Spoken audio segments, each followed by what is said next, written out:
আমার ভাই, আমার বন্ধুগণ, বিগত জুমায় আলোচনা হচ্ছিল দান সম্পর্কে। এই দান সম্পর্কে যে হাদিসটা বর্ণনা করেছিলাম, আপনাদের মনে আছে কিনা জানি না, আমি একটুখানি টাচ দিয়ে যাই আমার ভাই, আমার বন্ধুগণ। যে সকালবেলা দুইজন আল্লাহ রাসূল সাল্লাল্লাহু আলাইহি ওয়াসাল্লাম বলেছেন, আল্লাহর হাবিব জনাবে মুহাম্মদ রাসূলুল্লাহ সাল্লাল্লাহু আলাইহি ওয়াসাল্লাম বলেছেন, সকালবেলা দুইজন ফেরেশতা নাজিল হয়। একদল ফেরেশতারা এক ব্যক্তির জন্য দোয়া করতে থাকে। তাই আপনি হোক, আমি হোক, যা হোক, এক ব্যক্তিদের জন্য দোয়া করতে থাকে। আল্লাহ তাআলা এই ব্যক্তি আপনার রাস্তায় দান সাদকা করে, আল্লাহ আপনি তার রিজিকে বরকত দিয়ে দেন, তার ব্যবসায় বরকত দিয়ে দেন, তার জানে মালে বরকত দিয়ে দেন। সুবহানাল্লাহ। আবার পক্ষান্তরে একদল ফেরেশতারা আরেক মানুষের বিরুদ্ধে বদদোয়া করতে থাকে। আল্লাহ তাআলা এই মানুষরা, এই লোকেরা আপনার রাস্তায় দান করতে, সাদাকা দিতে তারা কৃপণতা করে, তাদের মন চায় না আপনি তারা যে ব্যবসা করুক, আয় রোজগার করুক, তাতে আপনি লোকসান দিয়ে দেন। হাদিসের ভাষাটা এরকম ভাসছে যে আপনি তাদেরকে লোকসান দিয়ে দেন। কি করেন? লোকসান দিয়ে দেন। তাহলে আপনি আমি কম পারি বেশি পারি, আমার ভাইরা, আমার বন্ধুগণ, সব সময় দান করার জন্য চেষ্টা করব। দান করলে আল্লাহর নবী বলেছেন তার পরিবার থেকে বিপদ দূর হয়ে যায়, মুসিবত দূর হয়ে যায়। আমার বন্ধুগণ, যখন বিপদ আপদ ভালো মুসিবত আসে, আমরা তখন মসজিদে চলে আসি।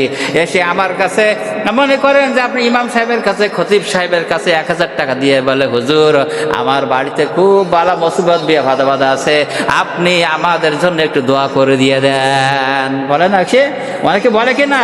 আমার বন্ধুগণ, আমার ভাইরা, আমার আমল খারাপ, আমার আমলটা খারাপ হয়ে গেছে, আর আপনি মনে করেন এই আমলটা যদি না শুধরাই নেন, আপনি আমলটা যদি ভালো না করেন, তাহলে আমি বলেন আমার বন্ধুগণ, ইমাম সাহেব যদি আপনার জন্য 100 বার কেন 1000 বার দোয়া করে, তাহলে দোয়া কবুল হবে নাকি? আমার যার জন্য বালা মুসিবত হচ্ছে সেটা আমি দূর করলাম না, সেটা দূর করার চেষ্টা করলাম না, আমার আমল আখলাক ঠিক করলাম না, আবার এসে আমি দেখা গেল যে 1000 টাকা দিয়ে, 500 টাকা দিয়ে কি করলাম, যে দোয়া চেয়ে গেলাম। আমার ভাই, আমার বন্ধুগণ, ওই ইমাম সাহেব কি খতিব সাহেব ওই 1000 টাকা পকেটে নিয়ে আমি বাড়ি যাব, বাড়ি যাই আপনার বিপদ যাই হোক যাক, আমার তো কি 2 কেজি গোশের টাকা হয়েছে, সাদকা দিতেন।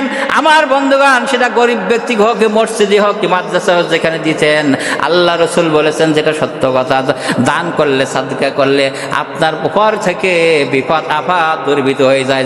সুবহানাল্লাহ।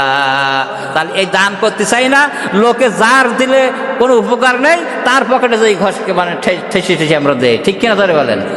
আমার ভাইরা, আমার বন্ধুগণ, এই জন্য দান কাসান সাদকা করার জন্য আমরা চেষ্টা করব।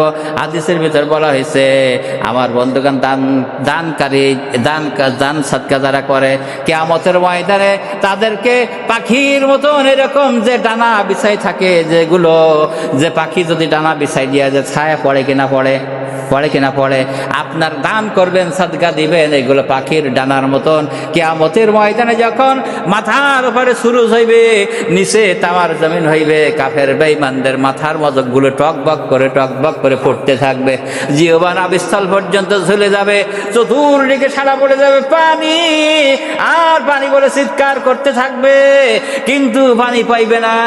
ওই রোজ মাহশরের ময়দানে আমার বন্ধুগণ, একমাত্র পানি দেবে রাসূল পাক সাল্লাল্লাহু আলাইহি সাল্লাম, হাউজে কাউসারের পানি।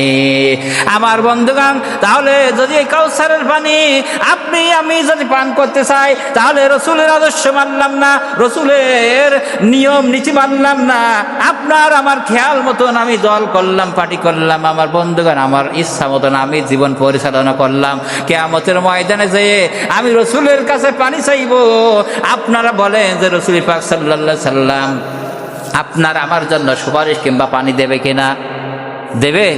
দেবে। রসুলের দুনিয়ায় থাকাকালীন তার জন্য আমরা কিছুই করলাম না, সে যা রাসূল পাক সাল্লাল্লাহু আলাইহি ওয়াসাল্লাম আদেশ করেছেন সেটা মানলাম না, নিষেধ করেছেন সেটা মানলাম না, আর মারা যাওয়ার পরে যখন আপনি আমি বিপদে পড়ে গেছে, এইবার কি রসুল আমাকে বাঁচান? রসুল কি বাঁচাইবে? তার কারণ রসুল এই জন্য বাঁচাইবে না, তার কারণ আপনাকে যে পরীক্ষা দিতে হবে, পরীক্ষার নিয়ম নীতিগুলো প্রশ্নগুলো আগের থেকে ফাঁস করে দিয়েছেন যে এই পরীক্ষা হবে, তোমার এই পরীক্ষা হবে, তুমি রেডি হয়ে এসো। আজকের বর্তমান লক্ষ্য করে দেখেন, আমাদের এখানে প্রাইমারি স্কুলের টিচাররা বসে আছেন, শুনে দেখেন যখন পরীক্ষা হয় আগের থেকে প্রশ্ন দেয় নাকি? জানাই যায় কারণ জানাই দেয় না, এখানে দেয় না। কিন্তু এর চাইতে বড় পরীক্ষা আপনার আমার কবরে হবে, হাসরের ময়দানে হবে। আল্লাহ পাক আর রাসূল পাক সাল্লাল্লাহু আলাইহি ওয়াসাল্লাম আগের থেকে প্রশ্ন আউট করে দিয়েছেন, আউট করে দিয়েছেন না, কিন্তু এর দ্বারা আমরা এখনো রেডি হয়েছে।